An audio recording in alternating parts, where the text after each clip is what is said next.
na of course mag-celebrate sa May. Ikaw naman, Paolo, anong birthday wish mo for Kim? Na malapit na mag-celebrate ng birthday. Una kasi ako next week na yung birthday ko. Na-influensya ni Mrs. Ako naman ang birthday wish ko kay Kim, since trabaho rin siya ng trabaho, konting pahinga lang. Konting rest. Kilig to the max ang Kim Pao fans sa mga sagot ni na Kim Chiu at Paolo Avellino sa kanilang latest interview. Kinilig ng bongga ang mga Kim Pao fans sa Dubai nang tanungin doon kung ano ang birthday wish ni Paolo para sa nalalapit na kaarawan ng aktres na si Kim Chiu.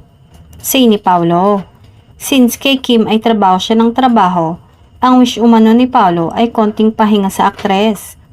Hirit naman ni Kim ay, ikaw kasi ang pahinga ko. Hiyawan ng bongga ang mga fans sa kilig. Bagamat wala silang direktang pahayag na sila na, nahuhuli naman sa mga sagot nila ang kanilang nararamdaman sa isa't isa. Naloka ang mga umaasam na aaminin na tungkol sa kanilang relasyon. Paano ba naman? Obvious lang sa kanilang mga kilos at pananalita ang tungkol sa kanila. Pero naloka ang lahat nang sabihin ni Kim na wala pa siyang karelasyon ngayon.